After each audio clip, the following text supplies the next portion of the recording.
prête. Fenia, Susan, tu es là aussi. Et donc, on va démarrer.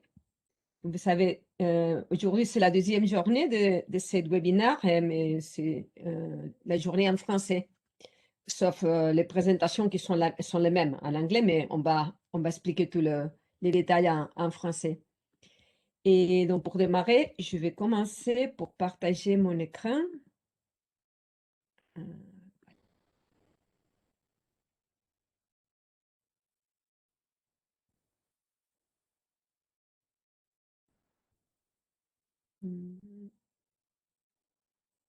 Est-ce que vous voyez ma présentation? Ça arrive. Maintenant, oui. Parfait.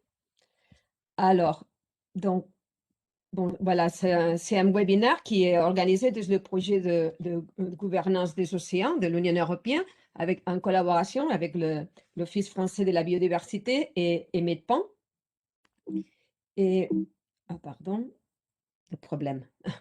Voilà, c'est là le programme pour cette webinaire.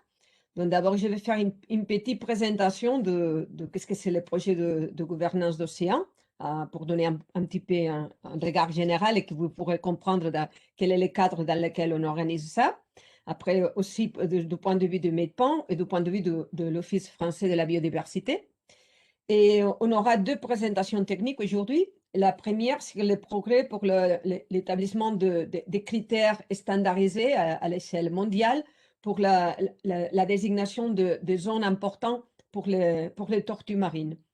Et cela, ça va être fait par Susan Gallon de MEDPAN et par Brian Wallace du groupe de spécialistes de tortues marines de l'UICN. Et après une deuxième présentation, en ce cas, ce sera une présentation vidéo parce que Dimitri Medetian, qui devrait être avec nous aujourd'hui, il a eu un contrainte de dernier moment, il ne pourra pas nous joindre, mais il a enregistré sa présentation. Et nous aurons quand même Fenia Maras de l'Office de la biodiversité qui pourra répondre des questions. Donc, après ces deux présentations, on aura le temps pour échanger, soit des questions, soit des commentaires, soit un petit débat, ça dépend de ce que vous aurez envie. Et donc, je vais continuer avec ma petite présentation du projet de gouvernance des océans qui a pour objet la protection et la restauration d'écosystèmes marins comme un catalyseur pour créer de la paix et la sécurité et pour promouvoir des économies durables. Il a des grandes régions d'action ciblées, c'est le sud-est asiatique et l'océan Atlantique. Voilà, tout l'objectif général, c'est de augmenter le rôle de l'Union européenne comme un acteur global dans la gouvernance des océans pour aider à cette coopération entre régions et internationale qui va être ciblée sur la protection et la restauration d'écosystèmes marins et côtiers. Comme je vous ai dit, il y a des régions sur lesquelles on agit, l'Atlantique et le Sud-Est asiatique. Et d'abord, le projet était prévu pour une durée de 36 mois, c'est-à-dire 3 ans, duquel cette année, ça serait la deuxième année. Mais bon, on est en retard, comme vous pourrez imaginer, à cause de la Covid. Un petit moment. Donc voilà, ce sont Désolée parce qu'il y a quelqu'un qui appelle à ma porte. Quand on travaille à la maison, le télétravail a ces sortes de problèmes. Donc, désolée de dérangement de, de la sonnerie. Donc, les objectifs, c'est d'avancer vers un processus d'améliorer la coopération pour les AMP entre les deux régions, dans les deux régions et entre les deux régions, en Atlantique et Sud-Est asiatique, et aussi de donner soutien à l'implémentation des activités de restauration des écosystèmes marins et côtiers, notamment dans le sud-est asiatique, et de faciliter une coopération très large et régionale sur le sujet de conservation marine côtière et surtout sur la résilience dans la région du sud-est asiatique, avec l'objectif final d'aider à la stabilité sociale et donc finalement aussi de contribuer à la meilleure gestion des aires marines protégées en Atlantique et Sud-Est asiatique. Donc, le projet a 4 composantes. La première se passe sur le Sud-Est asiatique, c'est la restauration. La deuxième cible surtout la gestion des aires marines protégées, comment on soutient à cette gestion en Atlantique. La troisième, c'est une composante d'échange entre les deux régions. Et la quatrième, c'est encore au sud-est asiatique, mais surtout pour améliorer la coopération dans la région et aider aux échanges transfrontaliers. Donc nous, aujourd'hui, on est basé dans la deuxième composante. Le webinaire est organisé dans le cadre de cette deuxième composante, même qu'on a ouvert la participation à des personnes qui sont allées au-delà de l'Atlantique. Donc, ce n'est pas limité géographiquement, mais c'est de cette composante atlantique qu'on l'organise. Cette composante, d'abord, donne continuité à un projet précédent qui s'appelait projet de coopération transatlantique pour les aires marines protégées. C'était aussi un projet de l'Union européenne, même que ce projet de gouvernance océan, c'était c'était l'instrument pour les politiques extérieures de l'Union européenne qui a lancé le projet et qui, pour moi, aussi la communication sur la question des aires marines protégées. Et aujourd'hui, nous avons ajouté, en plus de ce qu'on a fait dans le passé, de nouveaux topics, de nouveaux sujets qui sont importants pour nous, comme la restauration, surtout dans les récifs coralliens, qui va nous permettre de faire un lien avec la région du sud-est asiatique, aussi que la coopération transfrontalière. Donc, ce sont des sujets que nous avons ajoutés, en plus que le sujet des tortues marines, duquel aujourd'hui on va travailler. Dans le projet précédent, nous avons établi 3 projets de partenariat qu'on appelait projet de twinning. Ce sera beaucoup plus facile après. J'ai compris de couper les micros aux participants. Merci. Merci beaucoup. Donc, comme je vous disais, on avait établi 3 projets d'échange, de partnership ou de twinning dans les projets précédents qui aujourd'hui ont de continuité. Donc, en fait, dans les projets de gouvernance d'océan, on va continuer à travailler sur les 3 projets de twinning et on va encore les développer un petit peu plus. Donc, les 3 projets de twinning sont les 3 que vous avez dans l'écran, la coopération et les stratégies conjointes entre réseaux de gestionnaires d'aires marines protégées dans la région atlantique, la résilience côtière, comment faire face à ces changements rapides, et le troisième, c'était la protection des mammifères marins comme une manière de renforcer la coopération transatlantique entre gestionnaires d'aires marines protégées. Donc, en concret, l'activité aujourd'hui, c'est avec le twinning de réseau qu'on l'organise. En fait, nos 2 partenaires aujourd'hui qui contribuent à l'organisation, dont l'Office français de la biodiversité et MEDPAN, sont aussi des partenaires de ces projets depuis le départ.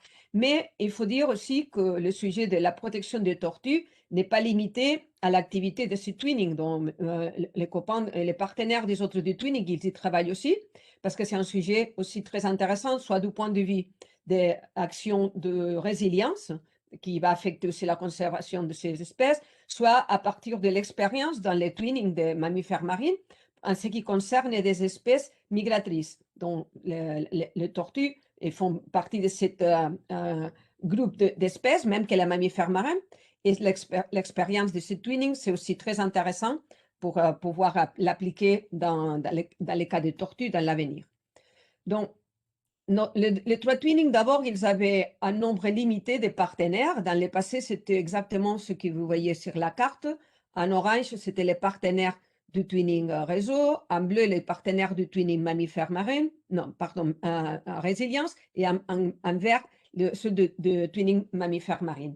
Aujourd'hui, nous avons élargi le nombre de partenaires. Et en ce qui concerne le twinning réseau, nous avons, d'un côté, vous avez à gauche le partenaire ancien, dont le réseau des gestionnaires, les réseaux régionaux au Caraïbes, comme le CAMPAM, en Méditerranée comme MEDPAN, en Amérique du Nord comme NAMPAM, et en Afrique de l'Ouest comme le RAMPAO. Mais on avait aussi 2 réseaux ou des agences nationales qui ont fait partie de ces échanges, dont l'Agence française de la biodiversité, bon, l'Office français de la biodiversité aujourd'hui, et la Fondation Biodiversidad en Espagne. Aujourd'hui, nous avons de nouveaux partenaires. Certains sont à l'échelle régionale, comme ceux de la convention d'OSPAR ou HELCOM, Red Parques en Amérique latine et le Forum patagonien qui prend tout le sud de l'Amérique. Comme partenaires nationaux, comme des agences nationales, nous avons les États-Unis, le Mexique, Colombie, la République dominicaine, Uruguay et Sénégal. Et donc voilà, l'objectif, ça continue à être le même, d'établir des partenariats effectifs, de renforcer les réseaux qui existent et établir travailler sur la stratégie conjointe qu'on avait établie dans le passé pour échanger d'informations, de connaissances, des outils, aider à la formation et aussi donner support aux politiques ou à des activités plutôt d'advocacy et les financements des réseaux de gestionnaires. Les deux premiers n'étaient pas trop développés dans le passé parce qu'on n'avait pas les temps ni les ressources. Et le deuxième, c'était les cibles dans les projets antérieurs. Aujourd'hui, on travaille sur les deux dans les projets actuels. Il y a un côté structurel qui est en lien avec cette question de support aux politiques et de lever des fonds. Et un deuxième composante plus technique qui cible sur des questions techniques, thématiques. Donc, c'est justement là où nous avons identifié avec tous les partenaires les sujets de les rôles des réseaux des gestionnaires dans la protection des tortues marines et aussi leurs habitats pour la conservation et la gestion dans le cadre des aires marines protégées. C'était un sujet qui intéressait presque la totalité de nos partenaires et donc c'est pour cela qu'on organise aujourd'hui cette webinaire. Mais comme je vous disais, ce n'est pas seulement notre twinning qui travaille sur ces sujets, aussi les autres deux. Donc, ça devient un sujet qui nous permet de faire une activité très intéressante d'intertwinning, c'est-à-dire des connexions entre les différents partenaires des trois twinning. Et donc, voilà, pour faire ça, nous avons, pour ce sujet de travail sur les tortues marines, comme je vous disais, on travaille avec les autres du twinning et on va aussi travailler avec des acteurs et des gestionnaires au sud-est asiatique parce que finalement, c'est un sujet technique qui n'est pas seulement spécifique d'une région. Donc, partout là où il y a des tortues marines, il y a des défis équivalents dont les échanges peuvent être utiles n'importe dans quelle région on travaille. Donc, dans notre cas, c'est prioritairement l'Atlantique et le sud-est asiatique, mais aussi d'autres gestionnaires des marines protégées ou des sociétés civiles ou des administrations qui travaillent sur la protection des tortues sont bienvenus dans nos activités. Donc d'abord, nous avons prévu de faire un premier map d'acteurs et de recueillir, trouver toute l'information relevante qui existe pour éviter de faire des duplicités sur des actions qui sont déjà mises en œuvre par deux autres acteurs. Mais après, on va analyser un petit peu tout ça et voir quelle est la faisabilité pour les actions qu'on peut faire de notre projet. À partir de ce moment-là, on va établir un plan d'action et surtout cibler sur des échanges et formations, et aussi des échanges avec le sud-est asiatique, comme je viens de dire, et des ateliers. Et donc voilà, ce webinaire aujourd'hui, c'est la première activité qu'on organise, même avant de finir notre map et notre analyse, mais on a pensé que l'existence aujourd'hui d'informations intéressantes en ce qui concerne les travaux des conventions des mers régionales sur les tortues marines, aussi que le travail qui est en train de se faire pour l'identification des critères pour établir des zones prioritaires pour les tortues marines, et ce sont des sujets qui intéressent à une communauté d'acteurs au-delà de nos partenaires. Et c'est pour cela qu'on a décidé de l'ouvrir et de le faire public à tout le monde qui est intéressé. Et donc voilà, c'est la première action ouverte au public que nous organisons et nous sommes très contents que ça vous attire l'attention et vous soyez aujourd'hui là pour nous accompagner. Donc voilà, j'ai fini ma présentation, seulement vous dire que le projet est implémenté par un consortium qui est lidéré par GOPA et il est aussi composé par BNS et le WWF Indonésie. Et donc voilà, j'ai fini ma présentation ici et maintenant je vais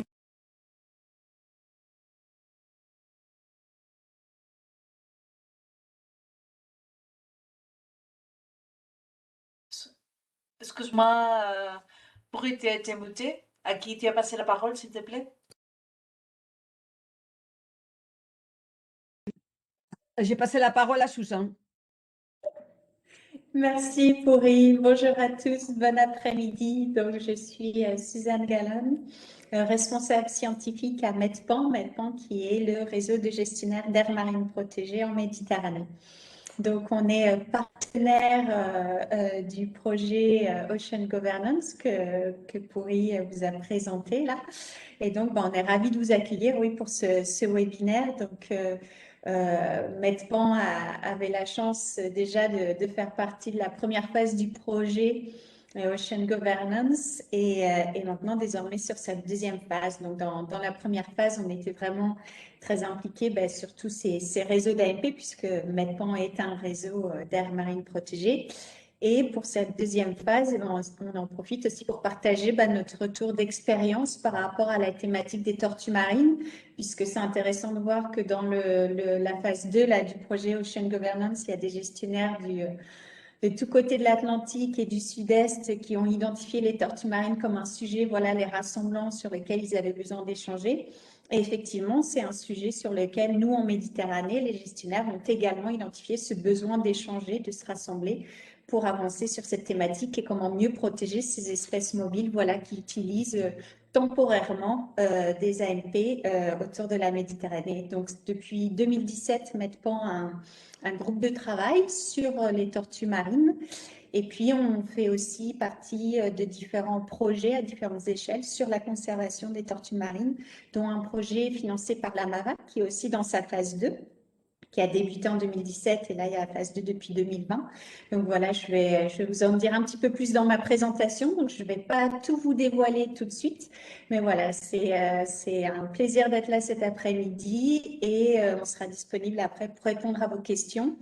Donc, juste peut-être brièvement pour finir, du coup, ma présentation, elle sera en deux parties, un petit peu pour dire pourquoi on a identifié en Méditerranée ce besoin d'avoir des critères pour désigner les aires importantes pour les tortues marines et dans quel contexte, du coup, on a contacté le groupe d'experts du ICN des tortues marines qui, en ce moment, font ce travail de désignation de critères et de processus pour les tortues marines. Voilà, donc vous en saurez bientôt davantage. Merci. Merci, Susan. Maintenant, j'invite Fenia. Merci beaucoup. Bonjour à tous. Donc je suis Fenia Mara et je travaille à la direction des relations européennes internationales de l'Office français de la biodiversité. Je voudrais remercier l'équipe du projet de l'Union européenne Ocean Governance pour l'organisation de cette série de 3 webinaires en français aujourd'hui, en anglais hier et en espagnol en fin de semaine, et qui permet à la fois de réunir, de diffuser, de mettre en avant plusieurs initiatives qui réunissent différentes communautés autour des tortues marines.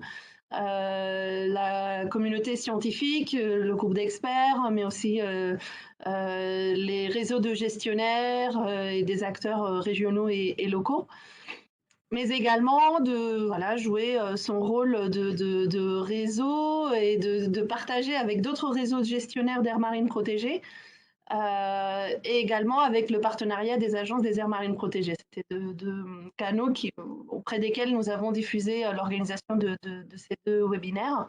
On est vraiment ravis. L'OFB a contribué aux travaux, donc initialement du réseau transatlantique dès le départ.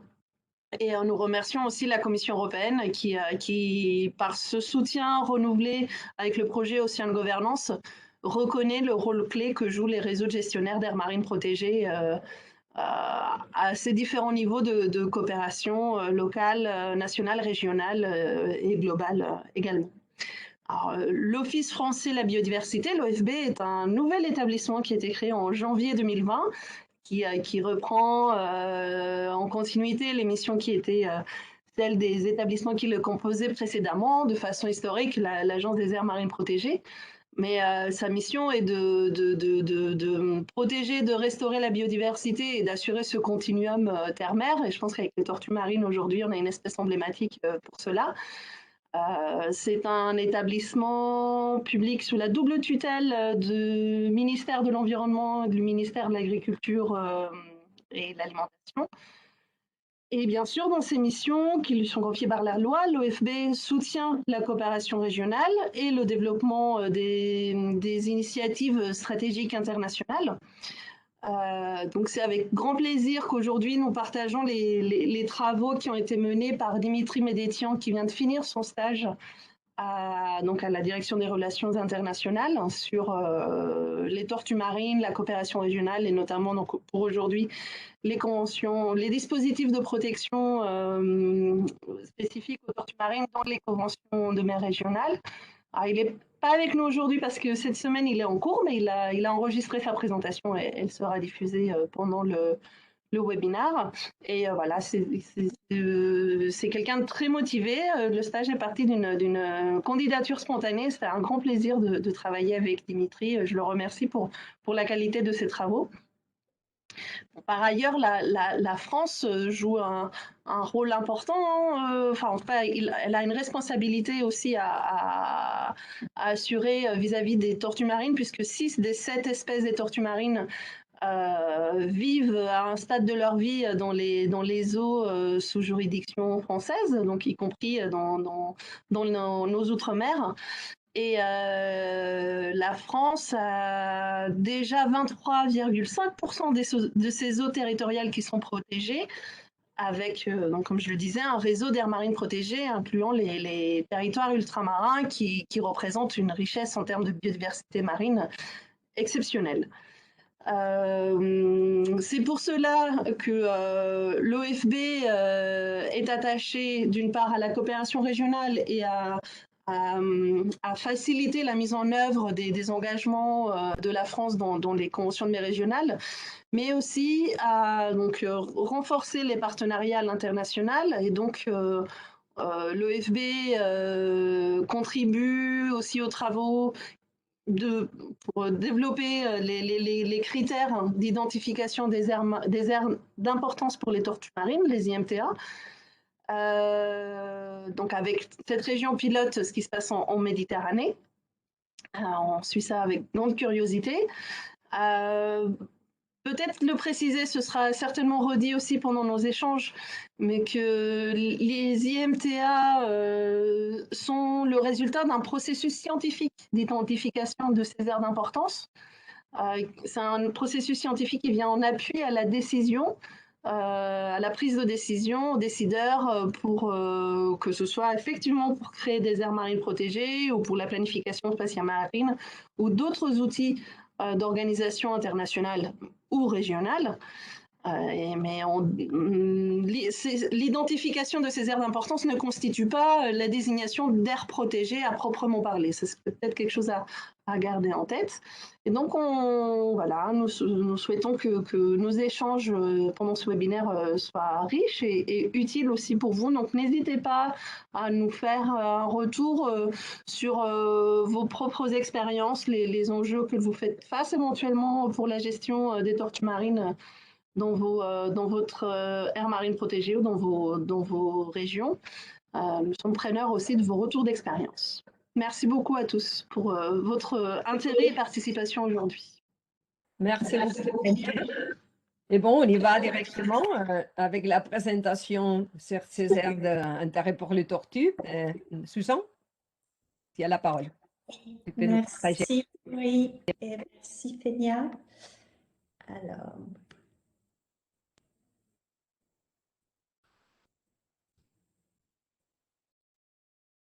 vous voyez mon écran et vous m'entendez?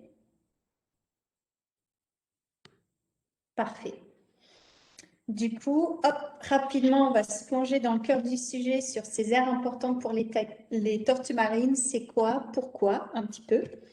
Donc, avant de dire tout ça, juste brièvement, MEDPAN, c'est, comme je l'ai dit, un réseau de gestionnaires d'aires marines protégées qui se consacre à enrayer la perte de la biodiversité en Méditerranée.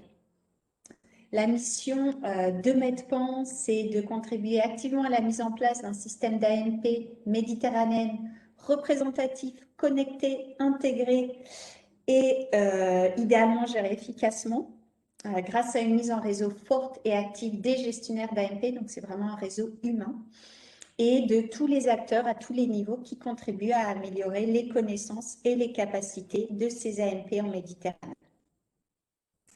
Donc Medpan, aujourd'hui, ça rassemble 131 organisations qui sont membres et partenaires du réseau directement dans 21 pays de Méditerranée. Ça représente plus de 110 AMP gérés en Méditerranée. Donc, un petit peu comment on en est arrivé en Méditerranée à cette nécessité d'identifier des aires importantes pour les tortues marines. Donc, cette nécessité, elle est née d'un projet financé par la MAVA, qui est la conservation des tortues marines dans la région méditerranéenne. Donc, c'est un projet coordonné par le SPARAC, qui est le Centre d'activité régional des aires spécialement protégées de la Convention de Barcelone. Et j'ai vu que Lobna est là aujourd'hui, donc elle pourra répondre si vous avez des questions plus précises sur leurs activités. Voilà, n'hésitez pas, c'est elle qui coordonne ce projet. Et voilà, et on travaille sur ce projet avec un ensemble de partenaires techniques en Méditerranée pour essayer de contribuer à cette protection des tortues marines. Donc, on a différentes stratégies.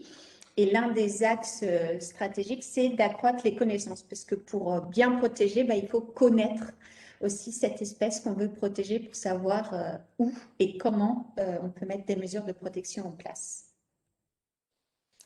Donc voilà, exactement ce que j'ai dit. Pour mettre ces mesures de conservation, il faut avoir quelques connaissances.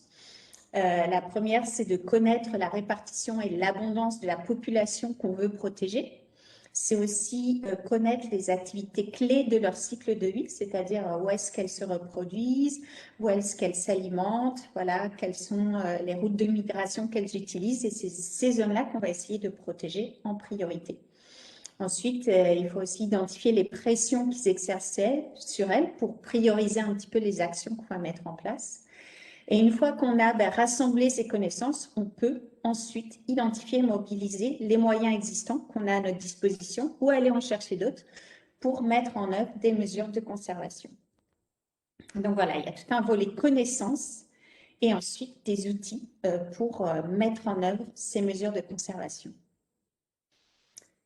Et du coup, l'identification des aires importantes pour les espèces mobiles, c'est pas nouveau. Ça existe depuis déjà pas mal d'années pour certaines espèces. Il y a les aires importantes pour les oiseaux, gros travail effectué par BirdLife International, et par exemple, il y en a plus de 180 d'identifiés en Méditerranée.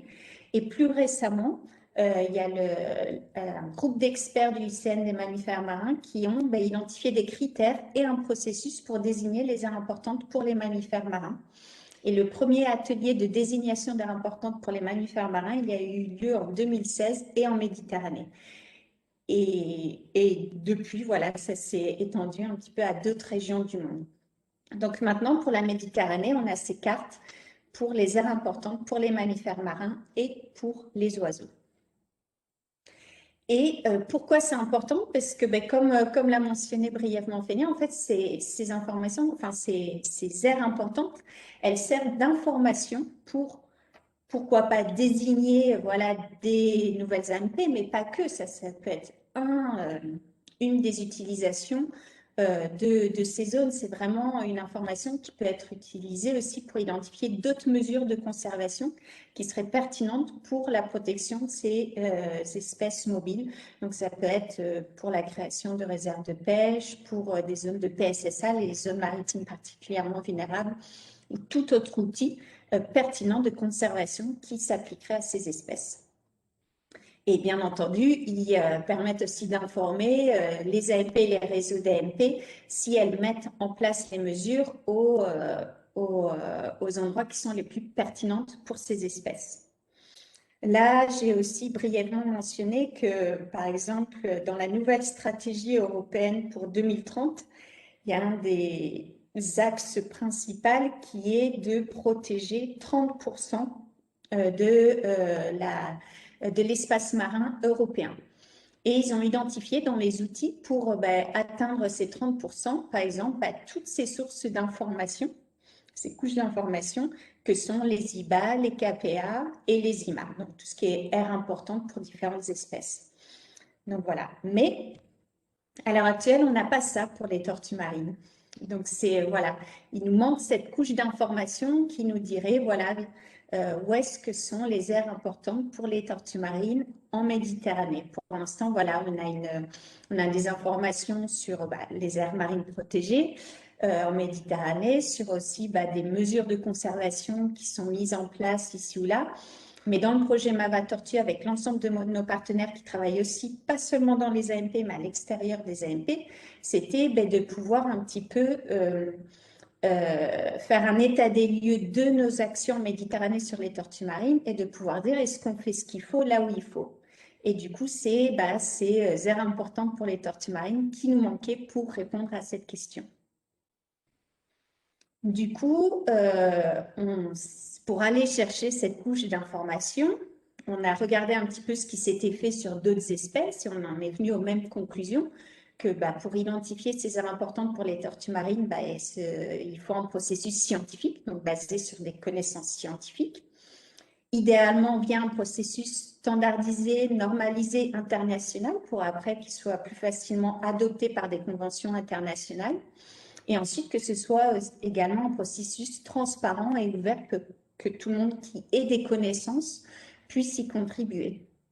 Et du coup, ce n'était pas nous, partenaires techniques de ce projet MAVA, qui pouvaient entreprendre ce travail. Et c'est comme ça qu'on a contacté le groupe d'experts tortues marines de l'UICN pour savoir s'ils avaient déjà ce travail en cours, s'ils pensaient le faire, s'ils étaient en train de le faire et voir si on pouvait peut-être soutenir leurs activités. Donc, je suis désolée parce que Brian Wallace et Roderick Mast, qui sont les chairs de ce groupe d'experts des tortues marines, ne parlent malheureusement pas le français. Donc, hier, ils sont intervenus pour la version anglaise et ils ont la chance aussi de parler espagnol. Donc, les Espagnols demain auront leur présentation. Donc, je vais faire au mieux pour vous transmettre en fait le travail qu'ils sont en train de réaliser sur ces aires importantes pour les tortues marines. Donc, quand on les a contactés, effectivement, ils nous ont dit que c'était quelque chose qu'ils avaient en tête. Ils avaient vu ce qui avait été fait pour les oiseaux et les mammifères marins. Et ils se sont dit qu'effectivement, ce serait bien de faire la même chose pour les tortues marines. Et c'est comme ça que cette aventure a débuté. Donc, elle a débuté l'année dernière, donc c'est tout récent. Et du coup, ils ont un petit peu été voir ce qu'ont fait les experts oiseaux, ce qu'ont fait les experts mammifères marins. Et ils en sont venus à certaines conclusions similaires qu'il fallait que ce soit des critères applicables au niveau mondial, tout en veillant à la cohérence entre les régions et les espèces. Donc ça, c'est vraiment cet équilibre entre cohérence globale et aussi respecter la diversité régionale. Donc ça, c'est vraiment un des points que Brian souligne à chaque fois. Donc c'est quand même une approche assez flexible, potentiellement, sur ces critères d'air importants pour les tortues marines, qui, bien sûr, dépendent de la disponibilité des données et puis de la réalité de terrain de différentes régions marines. Donc voilà, ils ont proposé ces critères pour désigner ces aires importantes pour les tortues marines qui intégreraient à la fois les considérations biologiques et biogéographiques, mais aussi, très important, pour les tortues, l'importance culturelle. Donc, ils ont préparé une première note conceptuelle sur ces aires importantes pour les tortues marines qu'ils ont, comme je le dis, basées sur des travaux préliminaires pour d'autres espèces. Ils ont diffusé cette note conceptuelle à tous leurs membres du réseau de spécialistes tortues marines de l'UICN. Ils ont recueilli ces premiers retours et ils ont drafté des premiers critères et des premières ébauches de processus pour développer tout ce travail sur les tortues marines. Donc, voilà, là, je n'ai pas tout traduit en français, mais je vous ai traduit un petit peu les principaux critères qu'ils ont pré-identifiés suite à ces différentes consultations avec la communauté tortue marine du monde. Donc, c'est des critères qui sont beaucoup, comme je l'ai dit, basés sur les critères préalablement identifiés pour d'autres espèces, mais modifiés pour répondre aux besoins et aux spécificités des tortues marines. Donc voilà, donc il y a bien sûr les critères d'espèces ou de populations vulnérables, les critères d'agrégation ou congrégation, les activités clés du cycle de vie. Ensuite, si la population est restreinte ou pas à une à une zone particulière, ça peut être aussi un critère à prendre en compte. Le caractère distinctif d'une population, la diversité, c'est-à-dire que voilà, si une zone a les 7 espèces de tortues marines, voilà, peut-être à prendre en compte quand on veut identifier une aire importante. Et comme je vous l'ai dit, ils ont eu tous ces échanges et cette concertation autour de l'importance culturelle. Donc, je ne pourrais pas aussi bien vous expliquer l'importance pour les tortues marines. C'est Brian qui fait ça très, très bien. Mais en tout cas, voilà, de par l'expérience de d'autres réseaux dans d'autres régions du monde où ils ont réussi à le faire, ils ont réussi à prendre en compte cette importance culturelle dans la définition d'aires importantes pour les tortues. Ben voilà, c'est quelque chose qu'ils sont en train de proposer dans le processus et de collecter des retours. Donc, suite à cette première proposition de projet de critères, ils ont de nouveau fait circuler une consultation dans leur réseau, très largement. Et en fait, c'était pour poser la question sur est-ce que pour qu'une aire soit désignée comme importante pour les tortues marines, elle doit répondre à l'ensemble des critères identifiés. Donc là, par exemple, c'est le scénario 1. Si elle doit répondre juste à un critère ou à un ensemble de critères. Et vous voyez que la majorité, presque les 2/3 des réponses ont bien identifié que c'est pas doivent répondre à tous les critères ou doivent répondre juste à un critère, mais que ça va être un ensemble de critères qui vont faire qu'une aire va être potentiellement identifiée comme importante pour les tortues marines. Une autre question, leur questionnaire, c'était est-ce que voilà, chaque critère aura le même poids dans la désignation d'une aire importante pour les tortues marines. Et là aussi, voilà, il y a les 2/3 qui sont d'accord pour dire qu'effectivement, tous les critères n'ont pas la même valeur dans un sens et qu'il y aura peut-être des spécificités la régionale à prendre en compte en fonction de la réalité des différentes régions marines. Donc, la suite, ça va être de finaliser, de rassembler tous ces commentaires sur les critères proposés à l'heure actuelle. Donc, ils vont prendre tous ces retours en compte pour voilà, finaliser ces critères d'aire importante pour les tortues marines, qui vont faire ça au printemps, donc très bientôt. Et d'ici mai, ils devraient avoir voilà, un petit peu finalisé ces critères et ce processus pour l'identification des aires importantes pour les tortues marines. Et du coup, le futur, c'est de diffuser l'information sur le travail qu'ils sont en train de faire, aussi de pouvoir s'appuyer sur différentes structures à différentes échelles pour mettre en place ce processus dans différentes régions marines.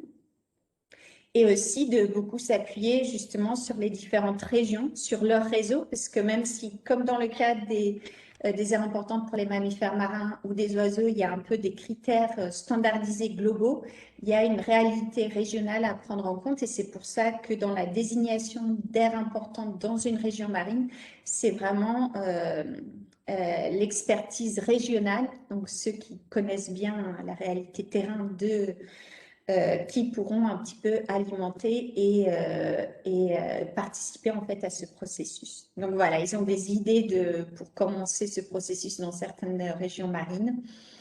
Et voilà, c'est juste le début, les débuts d'un processus. Donc je vais m'arrêter là et j'essaierai au mieux de répondre à vos questions par la suite. Merci. Merci beaucoup, Susan. Je ne sais pas si c'était très clair, mais je suis convaincue qu'il y aura des questions pour les débats. Donc, je vous propose maintenant de voir la présentation de Dimitri, même si c'est enregistré, et après faire un colloque avec tous les contenus ensemble. Barbara, tu peux le connecter?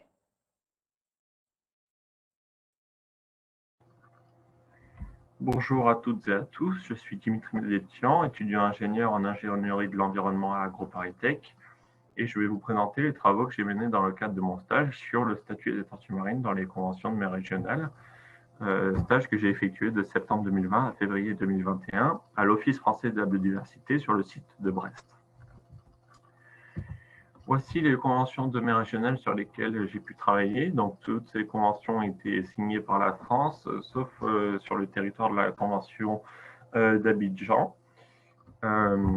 Donc, pour commencer, j'ai étudié la convention de Carthagène, avec un protocole sur les aires spécialement protégées et la vie sauvage mis en place par le CARSPO, le Centre d'activité régionale. La convention OSPAR de l'Atlantique Nord-Est, la convention de Barcelone pour la Méditerranée, sur le territoire de la convention d'Abidjan, mais pas lié à la convention d'Abidjan, le mémorandum d'Abidjan. J'ai étudié le mémorandum d'Abidjan, qui est sous les auspices de la CMS. Dans l'océan Indien, j'ai étudié le Indian Ocean Southeast Asia Marine Turtles MOU, sous les auspices de la convention de Nairobi et de la CMS. Et enfin, pour le Pacifique, j'ai étudié la convention d'Apia et de Nouméa avec le programme régional océanien pour l'environnement mis en place par le SPREP, Secretariat of the Pacific Regional Environment Program. Je vais vous détailler chaque convention. Donc, tout d'abord, pour la convention de Carthagène, le CARSPO, le Centre d'activité régionale pour les aires spécialement protégées et la vie sauvage, a mis en place le protocole SPO. Dans ce protocole, toutes les espèces de tortues marines sont inscrites à l'annexe 2, ce qui engendre une protection stricte de ces espèces. Le groupe espèces du CARSPO travaille sur la conservation des tortues marines en collaboration avec le groupe Aires marines protégées. De plus, le principal acteur pour la conservation des tortues marines dans cette zone est le réseau Wildcast. En théorie, chaque partie de la Convention de Carthagène devrait mettre en œuvre un plan national d'action. D'après une évaluation récente de l'IUCN, la situation des tortues est moins dégradée que ce à quoi l'on pouvait s'attendre, mais il y a un effet négatif de la pandémie avec une augmentation du braconnage sur les sites de ponte et du commerce. Le non-respect de la réglementation est encore fort dans certains pays des Caraïbes. Dans la convention OSPAR pour l'Atlantique Nord-Est, il y a une liste OSPAR des espèces menacées dans lesquelles la tortue lutte est inscrite dans toutes les régions, que vous voyez sur la carte à gauche, 1, 2, 3, 4, 5, et la tortue kawan uniquement région 4 et 5, car elle est moins septentrionale que la tortue lutte. En 2009, des recommandations de gestion ont été publiées, puis mises à jour plus tard, mais les parties ne sont pas obligées de les suivre. Néanmoins, il y a une évaluation des actions individuelles des parties en faveur de la conservation des tortues marines. En 2021, c'est la France qui coordonne l'évaluation du statut des tortues marines et elle est également leader avec l'Espagne de l'action collective 26 de mise en place des mesures de réduction des menaces anthropiques comme les collisions, les pollutions et les pêches les captures accidentelles.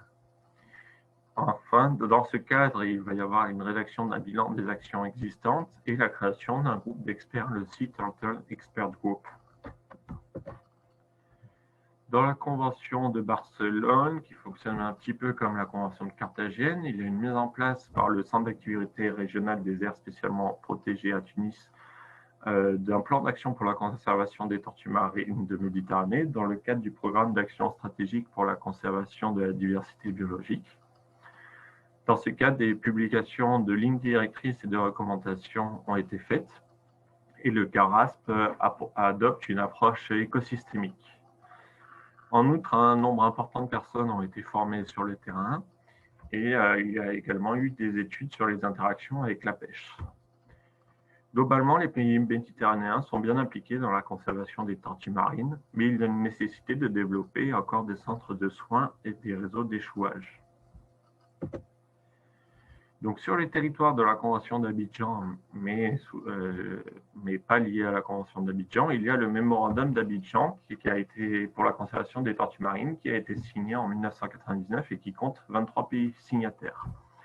Il a été signé sous les auspices de la CMS, qui coordonne le mémorandum. 6 espèces de tortues sont sauvegardées dans cette région, mais il existe également dans cette région plusieurs réseaux pour la conservation des tortues marines. Lors de la création, une belle dynamique s'est amorcée avec une mise en place de projets de terrain dans les années 2000 et même l'élaboration d'un plan d'action en 2002 qui a été mis à jour en 2008. Néanmoins, le mémorandum d'Abidjan ne fonctionne plus depuis plusieurs années, malheureusement, par manque de financement. Il n'y a pas de pays moteur dans le financement et la CMS ne peut plus coordonner ce mémorandum et réaliser des actions sous la direction de ce mémorandum. Pour la convention de Nairobi, il y a également un mémorandum d'entente qui a été signé, le IOC Indian Ocean Southeast Asia Marine Turtles MOU, qui est entré en vigueur en 2001 et a été signé par 33 parties. L'objectif est la facilitation des échanges entre acteurs. Et il y a 2 groupes de travail, un pour l'ouest de l'océan Indien, le West Indian Ocean Task Force, et un pour l'est. Ces groupes de travail définissent les priorités de gestion. La réussite a été la protection des plages de pointe et des habitats côtiers. Et il y a également eu la création de réseaux d'échange sur les progrès scientifiques. Enfin, un travail avec la Commission des thons de l'océan Indien a été mené pour réduire les captures accidentelles. Dernièrement, pour la convention d'Apia et de Nouméa, qui met en place le programme régional Océan Indien pour l'environnement, c'est le secrétariat of the Pacific Regional Environment Program qui coordonne ce programme. Et dans le cadre de ce programme, une protection et un plan d'action pour les espèces marines du Pacifique a été édité entre 2013 pour la période 2013 et 2017. Et un volet tortue marine y est dédié. Pour les objectifs de ce programme, chaque pays établit ses propres actions et une base de données sur les tortues marines est en cours de développement car il y a un gros manque d'harmonisation des données. L'évaluation du plan d'action 2013-2017 est actuellement en cours, il y a un retard et ce plan d'action n'a pas été renouvelé, donc il faut d'abord évaluer ce premier plan d'action avant de mettre en place un nouveau plan d'action. Enfin, un travail sur les captures accidentelles a été mis en place avec la commission des enjeux du Pacifique central pour le thon. Si l'on résume un petit peu les points forts et les axes d'amélioration pour chaque convention, pour la convention de Carthagène, un des points forts est que les parties font de plus en plus attention à la conservation des tortues marines. Néanmoins, il reste un non-respect fort de la réglementation. Il n'y a pas assez de moyens financiers et humains pour la conservation des tortues marines au CARSPO. Pour la convention OSPAR, des grandes actions collectives structurent et rassemblent les parties pour la conservation des tortues marines, mais il n'y a pas d'obligation et de caractère contraignant à suivre les recommandations et les prises de décision peuvent être lentes. À Barcelone et dans la convention de Barcelone, il y a eu un nombre important de personnes formées sur le terrain et une bonne implication des pays méditerranéens. Néanmoins, il y a un manque de centres de soins et de réseaux d'échouage dans la partie est de la Méditerranée et des démarches administratives peuvent ralentir le travail. Le mémorandum d'Abidjan a connu une belle dynamique à l'origine avec la signature de nombreux États, 23, et l'élaboration d'un plan d'action et de projets de terrain. Néanmoins, depuis plusieurs années, celui-ci ne fonctionne plus par manque de moyens financiers. Pour le mémorandum pour l'océan Indien, il y a une bonne préservation des sites de ponte et des relations positives avec le secteur de la pêche. Néanmoins, le travail en réseau pourrait être amélioré et des moyens financiers plus importants pourraient être attribués. Pour la convention d'Apia et de Nouméa, il y a eu la rédaction d'un plan d'action et le travail sur les captures accidentelles avec la mise en place de Turtle Excluder Device. Néanmoins, il y a dans cette zone un grand manque de connaissances sur les tortues marines, un manque d'harmonisation des données et une amélioration des pratiques d'études et le renforcement de l'application de lois sont à envisager. Maintenant, je vais vous parler un petit peu des autres conventions internationales et des conventions européennes. Donc, la Convention sur le patrimoine mondial de l'humanité protège la valeur exceptionnelle des sites classés. Il n'y a pas d'objectif spécifique pour les tortues marines, mais 46 zones sont classées et ont des enjeux pour les tortues marines. Pour la CITES, l'ensemble des espèces des espèces de tortues marines sont inscrites à l'annexe 1, donc avec une interaction du commerce international afin de les protéger de ce commerce. Néanmoins, de nombreuses infractions sont souvent constatées. Pour la Convention sur la diversité biologique, donc elle protège tous les niveaux de la diversité biologique et donc des tortues, mais il n'y a pas d'objectif spécifique pour les tortues marines. Dans la Convention européenne, la Convention de Berne, les tortues luttes, kawan, verte et de Kemp sont inscrites à l'annexe 2, donc avec également une protection stricte. Pour les actions en faveur des tortues marines, un groupe d'experts sur la conservation des amphibiens et des reptiles a été mis en place et depuis peu a une attention particulière sur la conservation des tortues marines. Dans le cadre de la directive Habitat Faune Flore, les tortues kawan et vertes sont inscrites à l'annexe 2 et 4 avec la désignation de zones spéciales de conservation et une protection stricte. Et les tortues de Kemp, imbriquées et lutte sont inscrites à l'annexe 4, donc avec une protection stricte. Il n'y a pas de mesure particulière par la protection et cette directive ne s'applique malheureusement pas aux outre-mer. Enfin, dans le cadre de la directive cadre stratégie pour le milieu marin, il n'y a pas de classification spécifique de protection des tortues, mais une évaluation du bon état écologique des tortues marines a été menée et le projet Indicite 1 et 2 ont vu le jour et le projet Indicite 2 se termine en juin 2021. Ce projet a pour étude l'impact des déchets marins et de l'emmêlement, de l'ingestion et de l'emmêlement sur les tortues marines. Et donc, ce projet évalue cela dans l'objectif d'améliorer la protection des tortues et de leurs habitats. Enfin, je vais vous parler de la relation entre tortues marines et sites Ramsar. Depuis peu, la résolution 1324 sur le renforcement de la conservation des habitats côtiers et des tortues marines a été prise et a été menée par la France et le Sénégal. Et donc, cette résolution a pour but la désignation au titre de Ramsar de sites à enjeu majeur pour la conservation des tortues marines. Cette résolution a été adoptée lors de la COP 13 de la Convention de Ramsar à Dubaï en octobre 2018. Dans ce cadre, Jacques Frété et Patrick Triplet ont édité un rapport qui s'appelle « Sites Ramsar et tortues marines, un état des lieux ». Et pour l'Asie du Sud-Est, dont vous voyez la carte des sites Ramsar existants, les auteurs de ce rapport préconisent l'inscription des sites suivants. Au Japon, la plage d'Ibaruma sur l'île d'Ishigaki dans l'archipel Ryukyu. En Malaisie, plusieurs sites de l'état de Sabah dans le parc Turtle Islands Heritage Protected Area et plusieurs îles de la région de Semporna. Et enfin, plusieurs sites des Turtle Islands dans l'état de Malacca.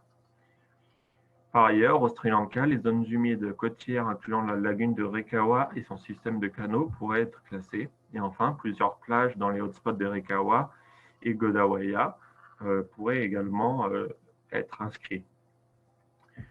Je vous remercie pour votre attention. Merci beaucoup.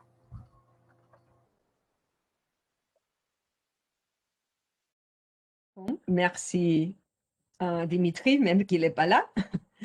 Et donc voilà, nous avons fini les deux présentations prévues et maintenant on vous donne la parole pour des questions, des commentaires. Voilà. Mais peut-être d'abord, si je peux proposer nos speakers, Susan et aussi Fenia, qui représente l'Office français de la biodiversité. Si vous voulez ajouter quelque chose après la présentation, parfois il y a des idées qui nous arrivent, si vous voulez l'ajouter avant qu'on ouvre le débat, donc voilà. Rien de particulier, en tout cas de mon côté, place aux échanges. D'accord. Moi non plus, j'ai juste oublié de présenter mon collègue Frédéric Ducarme, voilà, qui est avec moi puisqu'il va prendre mon relais pendant mon congé de maternité. Donc voilà. Merci. Bienvenue aussi, Frédéric. Donc voilà, les participants, vous avez la parole. Vous pouvez nous faire signe, nous envoyer un texte à travers les chats, si vous voulez l'écrire.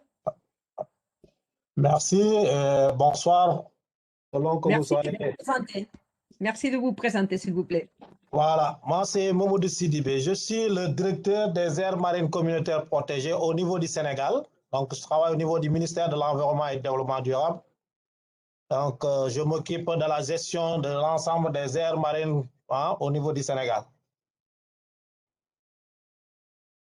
En tout cas, ça me fait, bon, ce serait extrêmement important qu'il y ait ce réseau entre la Méditerranée et surtout les aires marines de l'Afrique de l'Ouest.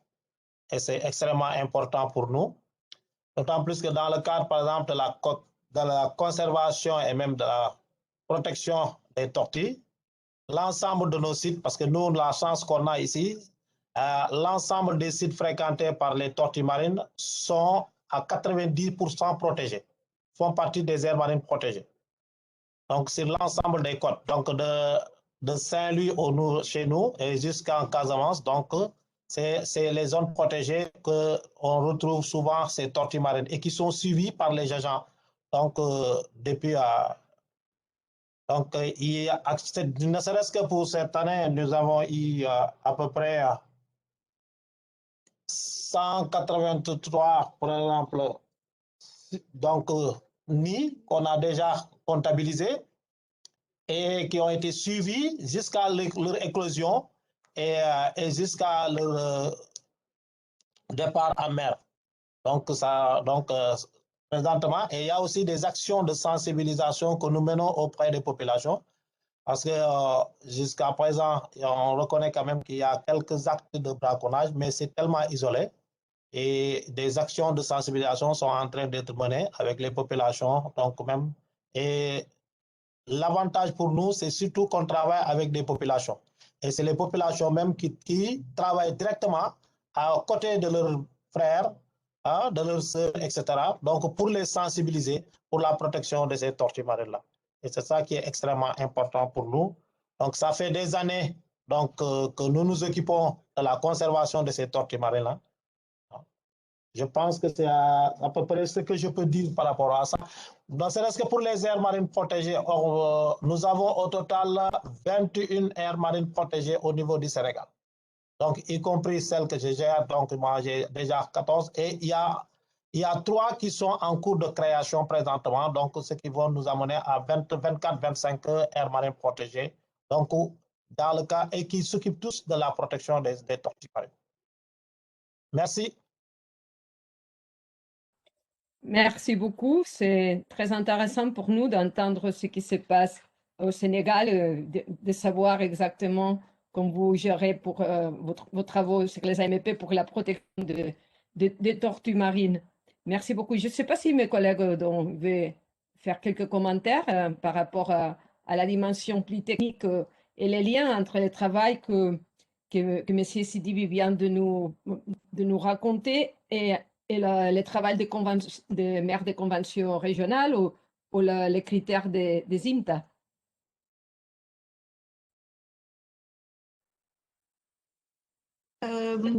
En tout cas, je remercie également le professeur Dr Duke de ces informations, voilà, comment c'est organisé au Sénégal. En tout cas, dans le travail actuel de renforcement du partenariat stratégique autour pour l'identification des aires d'importance pour les tortues marines, nous essayons d'identifier quelles sont les régions, par quelle région commencer, là où il y a une urgence à agir du point de vue de la protection de l'espèce et prioriser aussi là où c'est faisable pour s'appuyer sur les acteurs ou en tout cas sur des travaux qui sont en cours et où les résultats des IMTA pourront être profitables. Donc, on est encore dans une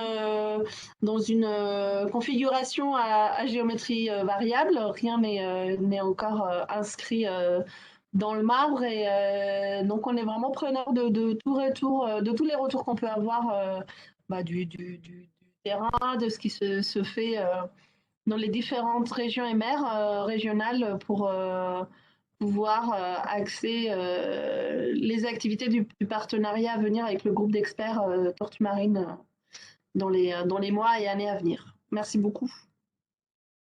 Moi, j'avais peut-être une question pour Monsieur Sidibé, et merci d'avoir présenté un petit peu la situation au Sénégal avec cet ensemble d'AMP dont toutes, vous nous avez dit, se consacrent, en tout cas, essaient de protéger les tortues marines. Et du coup, je me demandais, puisque vous avez mentionné que vous êtes en charge d'une AMP, ou peut-être plusieurs, si je ne suis pas sûre. Et je voulais savoir si vous aviez une approche coordonnée avec les autres AMP au Sénégal, si c'est voilà, je parlais du groupe de travail Tortues marines en Méditerranée où on essaie un petit peu d'échanger au sein des AMP sur cette thématique. Est-ce que vous avez cette approche espèce, en fait, réseau au sein des AMP au Sénégal?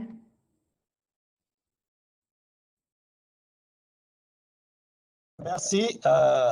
Je suis le directeur de l'ensemble des aires marines protégées, donc du Sénégal. Donc, toutes les informations me reviennent et je donne l'ensemble des activités sur l'ensemble des aires marines protégées au niveau du Sénégal. Donc, les aires marines, nous sommes tous, ils sont tous en réseau et ils travaillent tous ensemble.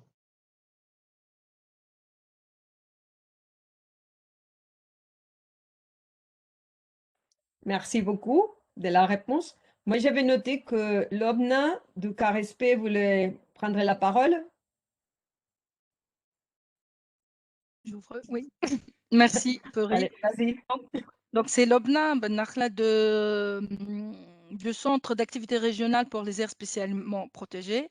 C'est le centre qui est en charge de la biodiversité au niveau de la Convention de Barcelone. Moi, je voudrais tout d'abord remercier les organisateurs pour ce webinaire. Comme peut-être présenté par Dimitri, parce que j'étais en contact avec lui, pas mal de travaux ont été faits par la Convention de Barcelone à travers le centre d'activité régionale.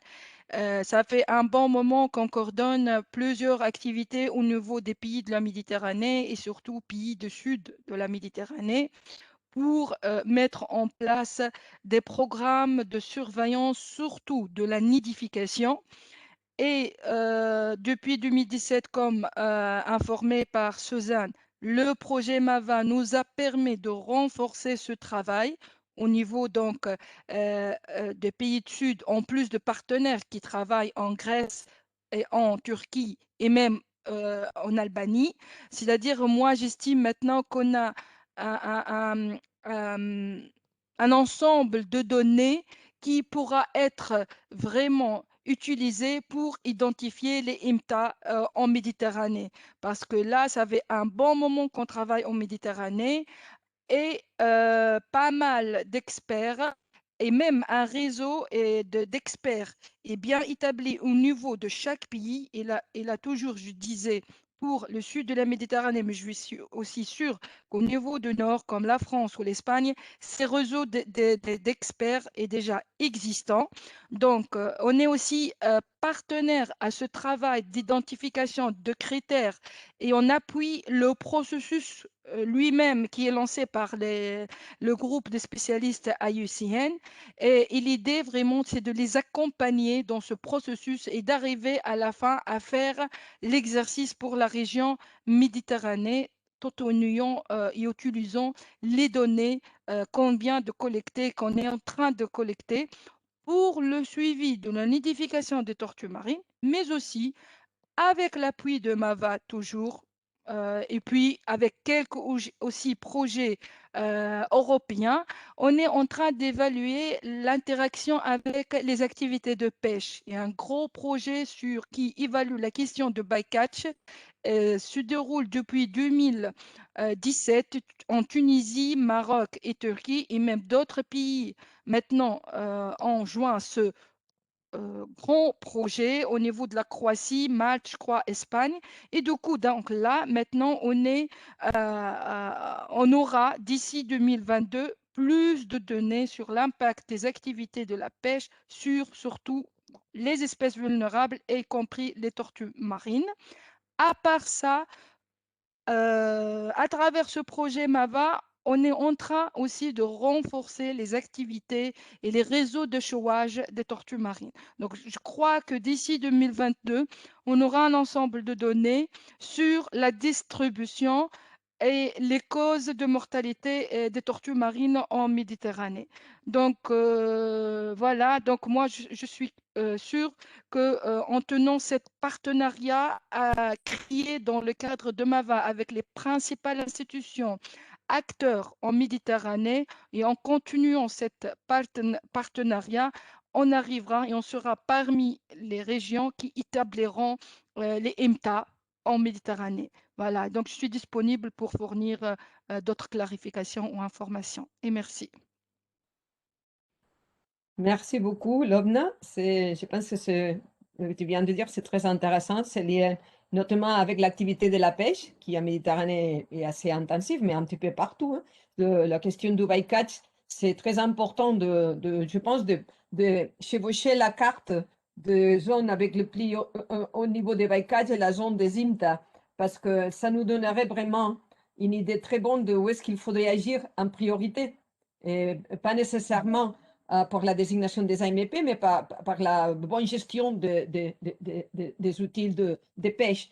Donc voilà, c'est un domaine de travail qu'il faudra travailler en parallèle pour que vraiment on puisse à la fin avoir de bonnes zones de protection, mais aussi pour l'activité qu'on y développe. Donc, je pense que c'est un sujet vraiment intéressant. Je ne sais pas s'il y a... Vas-y, réponds. Oui, j'ai quelque chose à ajouter, mais bon, parce que là, je me rappelle de l'intervention de M. Mamadou pour la question de l'implication de la communauté locale. Et là, je voudrais partager avec vous l'expérience de l'aire la plus importante pour la nidification en Tunisie, qui est une île, Kiryat, au centre de la Tunisie. Et pour nous et pour les partenaires, je crois, de la Méditerranée, est un bon exemple de gestion où il y a l'implication de l'institution, de la recherche et de la société civile. Et vraiment l'idée de repliquer cette success story dans d'autres régions comme au sud du Liban ou en Égypte ou en Libye. Donc là, pour souligner et dire que vraiment la communauté locale a un rôle très important si elle est impliquée dans la gestion, dans la sensibilisation, dans le suivi de ces programmes au niveau d'une aire importante. Pas vraiment, mais même si elle est importante pour les tortues marines et elle est inventoriée comme importante pour la nidification ou l'alimentation, c'est déjà bien que la communauté locale, elle est au courant et elle est impliquée dans des actions de sensibilisation ou de gestion. Voilà. Merci, c'est aussi un élément très intéressant, cette connexion avec les communautés locales. Merci beaucoup. Donc, j'ai une demande de parole d'Aurélie Spadone de l'ICN. Oui, merci. Merci beaucoup pour les présentations et pour ce webinaire, c'est très intéressant. Et j'ai une question pour Lobna, en fait, pour réagir à ce qu'elle a dit, les activités. Et je voudrais savoir s'il y a déjà un financement en place pour tenir un premier atelier pour l'identification des IMTA en Méditerranée, à travers les activités qui sont en cours et peut-être la MAVA ou les projets financés. Merci. En fait, là, on est donc c'était dès le début défini que le MEDPAN coordonne l'activité d'identification de critères avec les experts spécialistes à IUCN et que le CARASPE finance un workshop que malheureusement n'était pas tenu en juin dernier à Monaco. Et du coup, tout ce processus maintenant, il est en ligne et on l'appuie. Et donc, l'idée, c'est, avec cet appui, c'est identifier le maximum de critères et de collecter le maximum de données, pas spécifiquement pour la Méditerranée. C'est-à-dire, pour répondre à votre question, pour le moment, il n'y a pas quelque chose c'est spécifique à la Méditerranée. mais on est en discussion avec le groupe pour que d'ici là, à la fin de ce processus, on pourra avoir une première ébauche sur le travail pour la Méditerranée. Surtout qu'il y a plusieurs experts de la Méditerranée qui sont impliqués dans tout ce processus.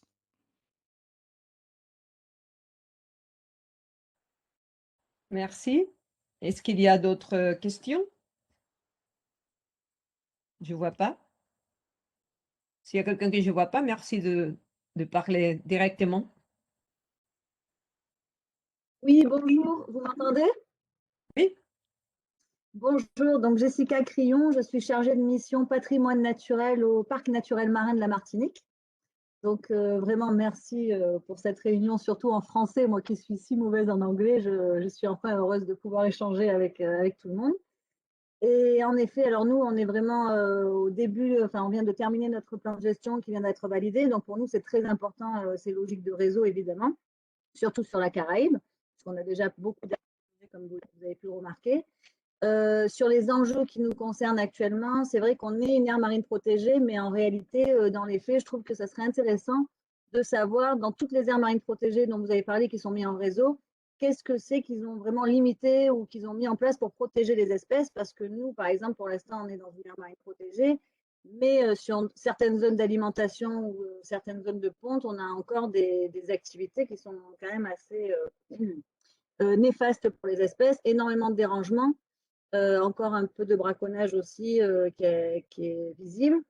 Et on a du mal, en tout cas, à faire appliquer la réglementation sur, voilà, sur le dérangement et sur les zones d'alimentation, une protection plus forte des zones d'alimentation, par exemple, où on a encore le droit aujourd'hui de faire des manifestations nautiques avec énormément de bateaux, avec énormément de bruit, alors qu'on est dans une aire marine protégée et c'est très difficile enfin, on n'arrive pas encore à limiter voilà, ce genre d'activité. C'est ce qu'on essaye de faire petit à petit, mais c'est pas simple et ça serait intéressant de voir comment les autres aires marines ont réalisé en tout cas ces actions ou ces limitations d'activité, plutôt que de savoir tant de pourcents est en aire marine, voilà, au moins savoir sur les tortues qu'est-ce qu'ils ont vraiment fait.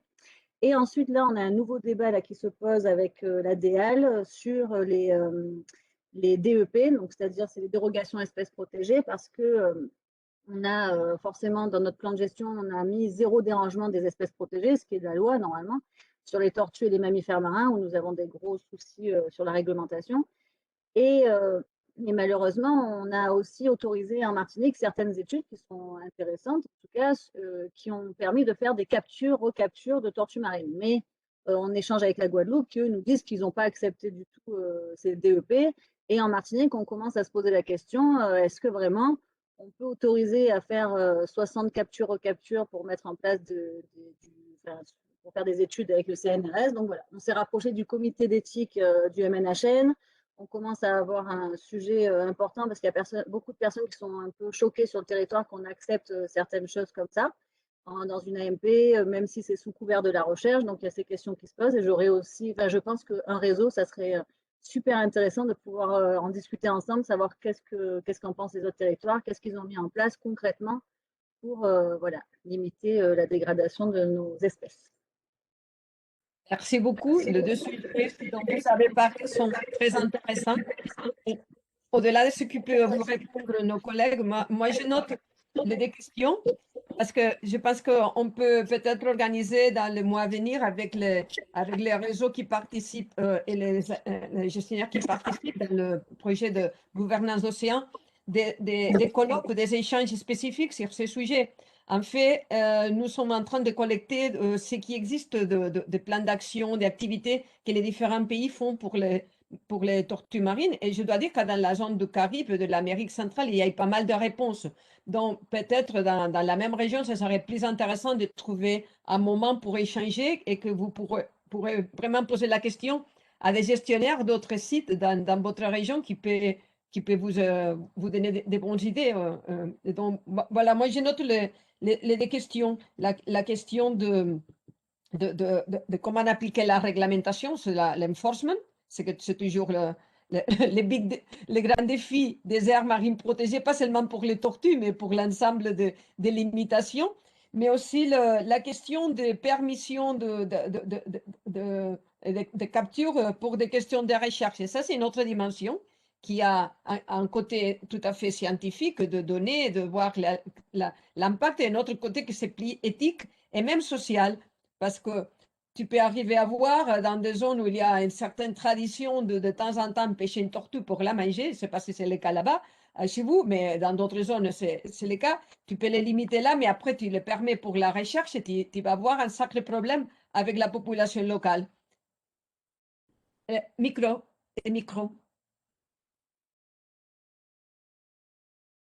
Voilà, on a de plus en plus de critiques, de plus en plus de personnes nous disent mais comment on peut accepter ça? Il y a du sang, il y a, les tortues elles crient, elles sont stressées, 60 par jour pour des opérations. Voilà, on leur colle des choses sur la peau. Enfin, il y a des personnes qui disent mais attendez, vous êtes censé les protéger, vous les protégez pas. Donc vraiment, l'ADL est en train de, voilà, on travaille ensemble. Là, je suis heureuse d'avoir eu François Sarano au téléphone qui travaillait sur le clan des cachalots et qui fait partie il a fait partie du comité d'éthique du MNHN. Il me dit en effet, on a essayé de se poser ces questions. Jusqu'où peut-on aller pour la science avec ces espèces, alors qu'à côté de ça, on dit qu'il ne faut pas les déranger. Donc, ils sont en plein dans ces débats aussi. Et il a quitté le comité d'éthique parce qu'il trouvait qu'il y avait trop de lâcheté à l'intérieur et que finalement, les décisions n'étaient pas prises sous couvert de la science. Voilà. Mais en même temps, c'est intéressant d'évoluer, je pense, sur ça, surtout sur nos espèces. Voilà. Est-ce qu'on a besoin d'en savoir plus vraiment sur où elles vont? Est-ce qu'on a obligé de leur coller des choses ou de leur tirer dessus? Enfin, il y a tout ça qui se pose question. Et sur tous nos territoires, je pense que la coopération est importante parce qu'on a des façons tellement différentes de gérer la science, de gérer que c'est le réseau qui va nous faire progresser, ça c'est sûr. Donc, merci. Merci. Je vois que Susan, d'abord, et Fénia aussi veut avoir la parole. Je vous passe d'abord Susan et après Fénia. Oui, brièvement, je voulais faire sur les mesures de conservation, principalement en Méditerranée. On a la chance en Méditerranée, il y a certaines des plus anciennes AMP en fait ont été créées pour la protection des tortues. Donc il y a quand même voilà une longue expérience, expertise. C'est beaucoup à terre, donc sur les gros sites de nidification, et ça passe beaucoup par la protection de la prédation, du braconnage, du tourisme, des activités. Donc vraiment ce qui est protection du nid, mais avec, c'est vrai, un renfort de volontaires, voilà, qui s'est mis en place depuis des années avec la société civile, qui permet d'avoir ces activités vraiment de surveillance des plages et de surveillance des nids et d'accompagnement des petits. Donc, il y a vraiment tout cet aspect-là à terre, beaucoup de sensibilisation et ça prend du temps. Après, il y a aussi des mesures toutes simples qui sont même des fois juste des cordes sur les plages pour dire voilà jusqu'à où les touristes peuvent aller, ne pas aller pendant les saisons de nidification. Fermeture des pêches pendant les saisons de nidification, c'est quelque chose qui se fait pas mal. Et ensuite, il y a dans certaines AMP où il y avait beaucoup de dérangements en mer aussi. En fait, ils sont passés par le volet protection en fait plus des touristes en tout cas, en disant que voilà, parce qu'en fait il y avait beaucoup de bateaux autour des tortues et des gens à l'eau, et en fait ils ont plus fait passer ça pour la protection en fait des utilisateurs. Ils ont restreint des vitesses ou l'accès en bateau pour protéger les utilisateurs, parce que c'était plus simple au niveau réglementaire que de dire que c'était pour protéger les tortues. Voilà, enfin il y a différentes stratégie, mais c'est vrai que pour l'instant, en tout cas à terre, c'est plus facile de mettre des mesures de conservation. En mer, c'est plus compliqué, mais ça se fait voilà, en passant par d'autres stratégies. Puis après, tout le bycatch, hein, qui est une grosse thématique, et là, c'est même à l'extérieur des AMP. Enfin, voilà, c'est plus sur le long terme. Après, sur ta question d'éthique, 60, déjà, est-ce que ta population est vulnérable? Enfin, tu vois, il y a déjà savoir est-ce qu'elle est en danger, vulnérable, ça représente quoi 60? Et après, je dirais, voilà, un comité éthique, normalement, c'est important, c'est ce qui va te renseigner sur ce que tu peux faire ou pas. Et après, je dirais que c'est aussi autoriser ces recherches si elles répondent aussi à des besoins de protection et de gestion sur le long terme. Ça veut dire que, voilà, autoriser ces programmes de recherche s'ils ont un volet qui contribuera à leur préservation concrètement, à mettre des mesures. Voilà, après, tu fais ta balance par rapport à l'état de ta population, aux besoins de connaissances pour mettre en place des mesures qui soient pertinentes pour toi, et aussi plus largement, tu vois, comme les aires importantes pour les tortues marines, on ne pourrait pas les identifier sans un certain nombre de données. Donc, c'est à chaque fois, voilà, trouver l'équilibre. Je vais peut-être laisser Frédéric, qui fait partie du comité d'éthique, donc peut-être il peut aussi te dire rapidement son point de vue. Ouais, moi j'ai fait partie du comité éthique du MNHN et c'est vrai que c'est un comité qui est, suivant les années, n'a pas la même composition et pas le même courage. Après, en même temps, on veut essayer, enfin, dans l'ensemble, c'est vrai il y a rarement des avis négatifs qui émergent parce qu'on est des chercheurs qui essayent de faire en sorte que la recherche puisse avoir lieu. Par contre, pour ce qui est des tortues, on en parlait cet après-midi, la CMR, ça m'étonne vachement. Moi, je découvre la CMR avec l'océan Atlantique. CMR. La capture, marquage, recapture. Dans l'océan Indien, mais alors c'est une technique du XXe siècle. Moi, j'en ai jamais vu dans l'océan Indien de la CMR. Parce que les tortues, maintenant, on peut très facilement les identifier à l'individu par des photos faciales, sans même les manipuler. Alors, par contre, il faut derrière avoir un réseau. Dans l'océan Indien, je sais que c'est assez bien fait, il y a plein d'assos. N'importe quelle tortue photographiée dans l'océan Indien, généralement, elle est déjà dans les banques de données et elle est identifiée dans la journée. Alors, je ne sais pas comment c'est là-dessus sur l'Atlantique, mais du coup, dans l'océan Indien, tout se fait par photo. Et je me souviens qu'il y a 2 ans, dans le parc marin de Mayotte, le parc marin avait autorisé des Américains à mettre une balise sur une raie manta. Et au fusil, sur une manta juvénile, au fusil, ils ont planté une flèche dans la nageoire. Ça lui a arraché la peau, la flèche, elle tirait sur la peau, c'était mal mis, etc. Ça a fait un scandale. Pour dire à quel point le marquage invasif, c'est une technique qui est de moins en moins, qui a de moins en moins bonne presse. Mais c'est Je encore vous remercie. utilisé. Merci à vous. J'ai bien noté technique du XXe siècle. Merci. Je passe la parole à Fenia, mais j'anticipe que M. Djibril Diouk va aussi poser une question ou quelque chose. Donc, Fenia, d'abord. Je pense juste que je suis méditerranéenne et que mes bras sont expressifs, mais je n'ai pas de questions pour le moment, ni de remarques. Merci. D'accord, mal compris. Mais non, alors, M. Diouk. Merci beaucoup. C'est Barbara? Non. Je me présente, c'est Dr Djibril Diouk. Je suis du Sénégal. Mon directeur a pris la parole tout à l'heure, qui est le colonel Sidibé, le directeur des aires marines protégées communautaires au niveau du Sénégal. Les 2 principaux services qui s'occupent de la conservation des tortues marines au Sénégal, c'est la direction des parcs nationaux. Je suis le conseiller technique du directeur des parcs nationaux et aussi la direction des aires marines protégées. Le directeur a pris la parole tout à l'heure. Je suis également le point focal national pour la conservation des tortues marines au Sénégal, dans le cadre de la Convention sur les espèces migratrices appartenant à la faune sauvage, et également conseiller scientifique pour l'Afrique de la CMS.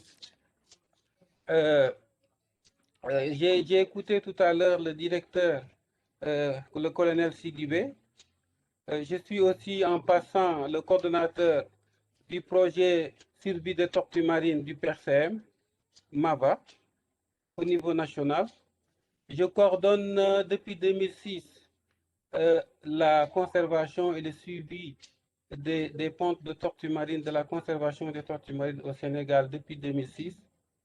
Donc, on a mis en place au Sénégal, comme l'a dit le directeur, un système de surveillance continue depuis 2009 au niveau de l'ensemble du littoral, des aires marines protégées, des parcs marins au niveau national, avec la collaboration des populations périphériques, des volontaires que l'on appelle les éco-gardes, qui participent activement dans la surveillance et le suivi des plages de ponte au niveau de l'ensemble de nos aires marines protégées au niveau national.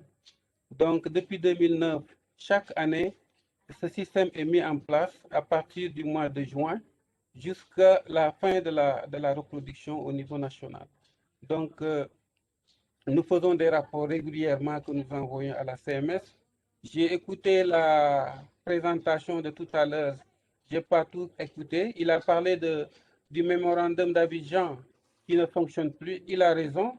Depuis l'URTOMA, l'unité de coordination des tortues marines de la côte atlantique, que la CMS avait mis en place dans le cadre de la CINEPAD et du NEPAD, la CMS a arrêté d'appuyer cette coordination qui n'a plus fonctionné.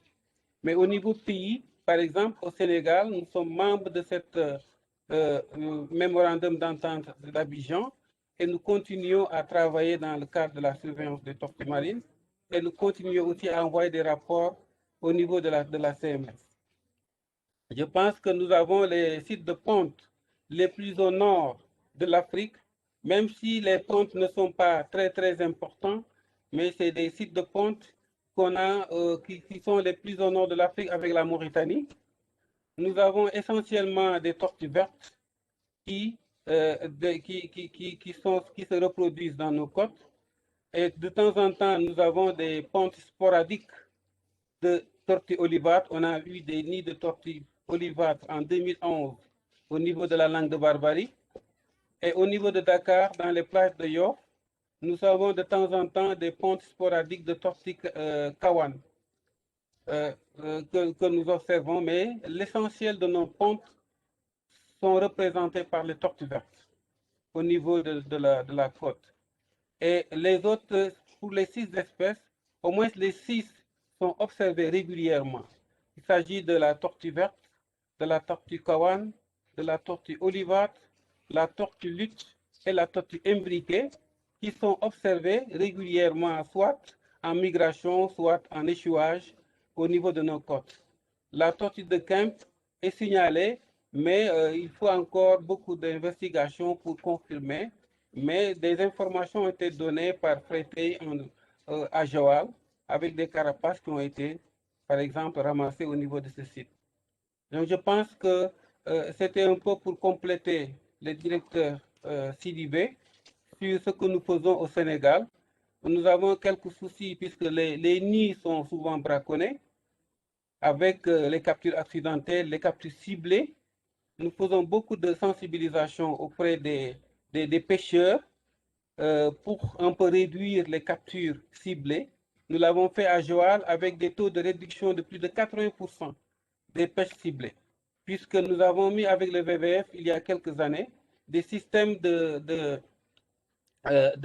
d'activités génératrices de revenus avec les personnes qui travaillaient directement au niveau de cette pêche ciblée-là pour réduire ce taux de braconnage. Et nous continuons dans ce sens-là à sensibiliser, à faire le suivi, à sécuriser les nids, à suivre les nids jusqu'à l'incubation, jusqu'à terme, et à accompagner les bébés tortues jusqu'en mer. Et nous avons des taux de survie souvent qui avoisinent les 70% régulièrement. C'est ça que nous faisons au Sénégal. C'est la contribution que je voulais apporter. Merci beaucoup. Merci beaucoup pour cette petite présentation, mais très dense de votre activité au Sénégal. On a bien apprécié ça. Et aussi, on garde votre information pour voir dans les prochains événements, parce que ça peut être un sujet intéressant pour échanger votre expérience avec d'autres AMP, soit en Afrique, soit dans d'autres zones de l'Atlantique. Merci beaucoup.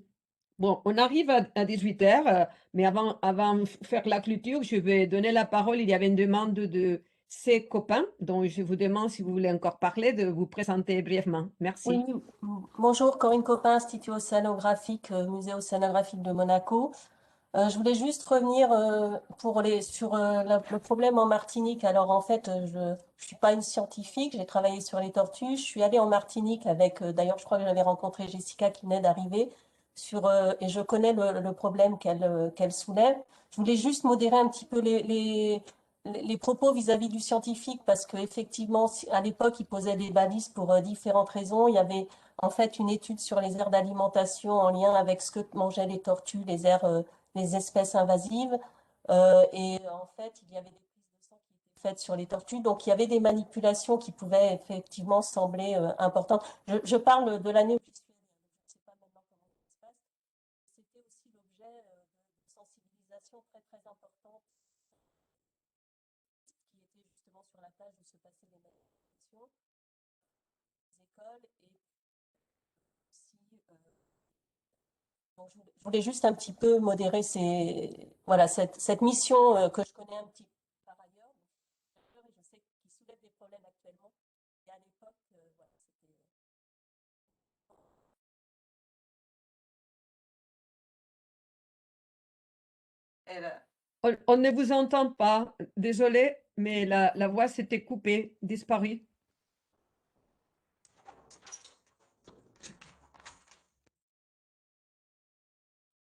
Merci en tout cas, en effet, hein, c'est vrai que ça dépend des années. Et puis là, c'est vraiment la DEAL qui se pose la question de est-ce qu'ils vont renouveler une DEP pour les années prochaines pour ce genre de pratique, mais on ne remet pas en question ce qui a été fait par le passé, c'est surtout un questionnement sur le futur. D'accord, non, non, mais je voulais juste, voilà, désolée pour le micro. En tout cas, merci. Je pense que c'est un sujet vraiment intéressant duquel on n'en parle pas trop souvent.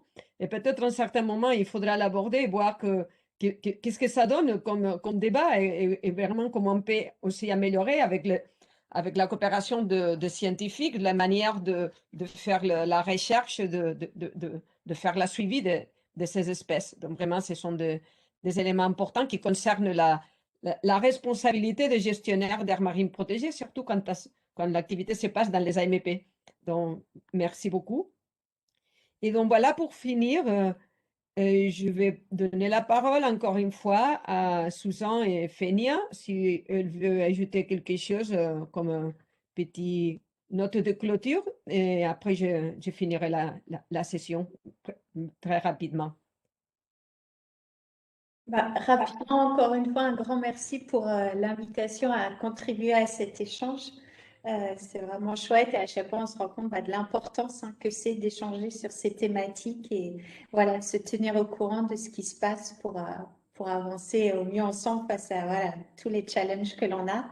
De notre côté, les IMTA, voilà, ça ne fait que commencer. C'est un processus en cours et voilà, qui va prendre du temps et qui sera aussi qui sera renouvelé, mais ce sera un outil supplémentaire, on espère, qui pourra voilà, alimenter toutes nos stratégies pour atteindre nos objectifs de conservation. Aujourd'hui, la tortue marine et puis voilà, tout le reste. Donc, un grand merci à tous et puis très bonne soirée. Merci, Susan. Fenia? Oui, merci. Je vous remercie tous pour votre participation et contribution aux échanges.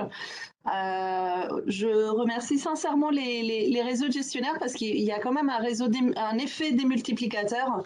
Voilà, là, on a pu organiser les 3 langues, on a des échanges complètement différents, des communautés qu'on a eu hier et je pense qu'on aura jeudi. C'est super, en tout cas, d'avoir eu ce focus sur le Sénégal, d'avoir les retours d'expérience de la Caraïbe et puis un peu de voilà, ce qui se fait en Méditerranée et dans l'océan Indien. Ça permet d'élargir ces réseaux. Je pense que faut trouver un moyen aussi pour dépasser les barrières de langue et avoir le Sénégal, nos interlocuteurs dans le partenariat des agences des aires marines protégées, qui pour l'instant a une langue de travail plutôt en anglais. Donc voilà, il y a la volonté de coopérer ensemble à tous les niveaux. Et donc on garde précisément vos contacts et on revient vers vous prochainement pour travailler tous ensemble, enfin en tout cas, les plus volontaires et motivés sur les différentes initiatives à développer. Merci beaucoup, Fania. Et d'abord, je veux remercier tous ceux qui ont fait possible d'organiser ce webinaire, dont toi, Suzanne, mais aussi ceux qui ne sont pas aujourd'hui avec nous, qui ont participé à la préparation de contenu, et comme Dimitri, qui n'a pas pu participer. Mais je veux aussi remercier les participants aujourd'hui, parce que vraiment, ça montre que faire un webinaire spécifiquement en langue française, c'est pas seulement intéressant, mais c'est utile et c'est apprécié par des gestionnaires et des personnes qui travaillent aujourd'hui sur ces sujets. Donc, c'est un modèle qu'on va continuer parce qu'on veut vraiment que l'information qu'on développe, qu'on a dans les projets de gouvernance d'océan, soit bien partagée, ne soit pas limitée par des questions de compréhension linguistique. Donc, merci beaucoup d'avoir participé aujourd'hui. Et donc, voilà, si vous voulez répéter en espagnol, d'ici 2 jours, on va l'avoir pour un autre collectif. Mais je pense que c'est justement capacité de le faire en différentes langues, ça qui va permettre d'avoir des personnels qui est intéressés, qui a beaucoup de choses à raconter, mais qui normalement ne participent pas dans des événements internationaux.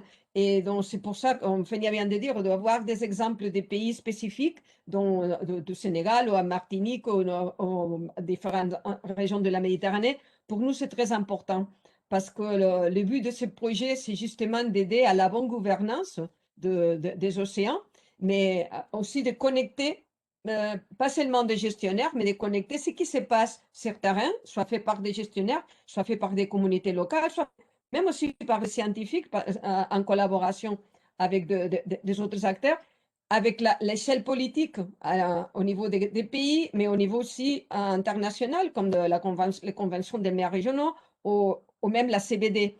Donc, pour ça, c'est très important pour nous de pouvoir entendre en direct les questions qui intéressent, les questions qui se posent aux gestionnaires, aux praticiens qui sont sur terrain. Donc, merci beaucoup à tous.